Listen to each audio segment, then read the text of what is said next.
जबलपुर के थाना पनागर क्षेत्र में धोखाधड़ी का मामला सामने आया। बता दें कि पीड़ित संतोष कुमार पटेल आज एसपी कार्यालय पहुंचे और लिखित शिकायत देते हुए बताया कि उन्होंने अपनी बच्ची की शादी करने के लिए अपनी जमीन बेची थी और जिस कृष्ण कुमार कुशवाहा दलाल के माध्यम से उन्होंने अपनी जमीन को बेचा था, उस कृष्ण कुमार कुशवाहा ने जरूरत होने की बात कहकर 5 लाख रुपए फरियादी संतोष पटेल से उधार लिए और 6 महीने में लिए उधार 5 लाख लौटाने की बात कही थी।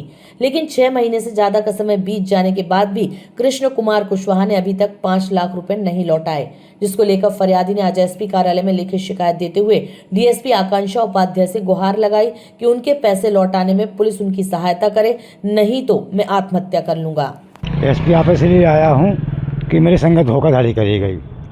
किशन कुमार कुशवाहा मेरे को ज़मीन बेचना था, तो मैंने उससे बात की कि मेरे को ज़मीन बेचना है भाई, मेरी ज़मीन बेचवा दे, मेरे को बच्चे की शादी करना है, मेरी चर्चाएँ चल रही हैं।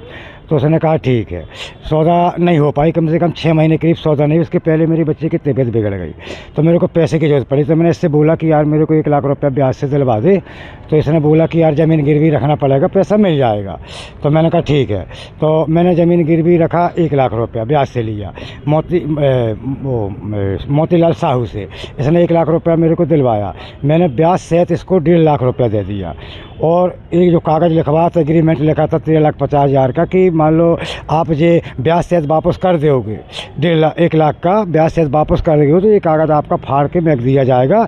और ये थाना पनागर के अंतर्गत एक ग्राम तिवारी खेड़ा गांव था, जिससे एक संतोष पटेल किसान हैं जो आए हुए थे। इन्होंने मुझे बताया कि उनके यहाँ पे उनकी बेटियों की शादी के संबंध में उन्होंने अपनी ज़मीन को बेचा था और उस ज़मीन के सौदे में कोई उनके जो दलाल था जिसने उनका सौदा करवाया था, उस जो पैसे मिला था उससे लगभग 5 लाख रुपए उसने अपनी ज़रूरत को बता के ले लिया था।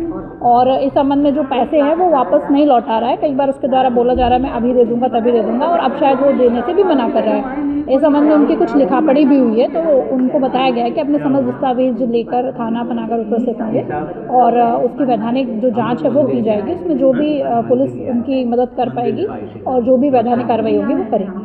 अविरक्त चूँकि परेशान है तो निश्चित रूप से वो इस तरीके की बातें कर रहा है, लेकिन हमारा जो भी स्टांस है वो यही है कि हम उनकी सहायता करेंगे और क्या क्या है पहले उस चीज़ को समझ लें, क्या तथ्य सामने आते हैं, उस हिसाब से पुलिस कार्रवाई कर पाएगी।